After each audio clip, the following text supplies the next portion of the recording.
welcome back. You're watching the Kaiser Report. I'm John, coming to you today with a few things about the RNC convention and Joe Biden and a few things of that nature. But after this video today, you'll get to see a conglomeration of clips that I found yesterday that will show you who is whipping up the rhetoric to cause someone to be shot at, for sure. And it's verified. So I think you'll find that interesting. But I think getting back to the RNC convention yesterday, I think you'll find it interesting that in the morning news today, CNN, CNBC, NBC, ABC, that talked about all the speeches that were given yesterday. I stayed up a little later than normal last night to watch some of these speeches, but the most moving speeches that were evident last night with people running for congressional seats and Senate seats throughout this nation were three individuals that all of these mainstream media forgot to mention this morning. They went after everybody that they normally attack. They left Nikki Haley, who was probably one of the worst speeches of the night, with the innuendos that she left hanging, the nastiness that was in body language with her, and the disingenuine speech that she gave left me to understand why I wouldn't have voted for her. Just plain mean. And I'm sure it did for most people that were on the fence about whether or not that they should vote for her. And she stayed in the race far too longer than she should have. Everyone knows that. And she was invited there because I believe that Donald Trump had a change of heart. And he was very humble through this whole thing. And I believe that the misinterpretation by mainstream legacy media about Donald Trump for the last couple of decades, he came from, all the celebrities loved him, everybody was on his side until he came down that escalator and said that he was going to run for president. And all their attitudes changed quickly because he had an R after his name. The Democrats do not want to relinquish the power that they now hold and wield through our justice system, through our borders, and around the world. The loss of respect is palpable. There's no debating that.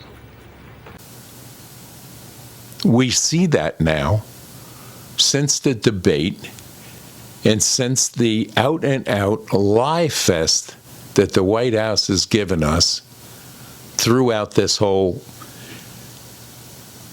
election year is unbelievable. But what was missing in all their reporting this morning was the three individuals that I was talking about. One is an Afghan veteran that was burned very badly, almost didn't make it, and came out with a speech that would bring any grown man's eyes to tears, that he would step up and he wants to have the back of our country. After what he's been through, he deserves whatever seat he's running for. And after that speech last night, followed by the Vietnamese gentleman that's running for a seat in Virginia, who told his story about how America saved him and how he wants to save America. These are what the news channels should be applauding this morning, but they're not. They'd rather run clips of how well Joe Biden did in interviews and how well he did in Michigan. Well, if you look at the film of him in Michigan, where he's running down Trump one more time, his call for lowering the temperature of rhetoric lasted for all of 24 hours with him. But if you look at what they're talking about, they think he's done so great. But in the film, you can see if there were 100 people at that rally that he had, they had to hang a huge flag over the entire bleachers because it was empty. We see these things.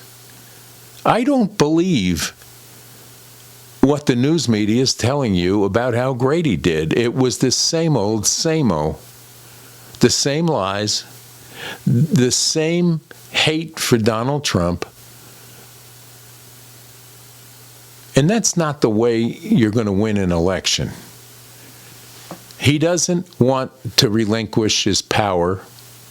He's on about the Supreme Court needing to be changed and term limits, and he's going to push this thing through. He has to stop and realize that the decision that he hates so much that they made protects him. Because if he's done anything while he's in office that he can be prosecuted for, he can no longer be prosecuted. But that's not tantamount on his mind. What's on his mind is his family getting charged with the crimes that they have committed as the Biden crime family, he included. There's no doubt in my mind that that's what's going through what's left of Joe's addled mind. We all see it, we all hear it, and they're trying to tell us we didn't see and hear what we did. It's like him being asked by Lester Holt about the head of Secret Service, and he thought it was a man. He doesn't even know. Hasn't even met with these people. Half the people in his cabinet don't have meetings with him. Of course, his Secretary of Defense goes into the hospital, and he didn't know it for 4 days. This is the administration that you have now asking you to keep them in power.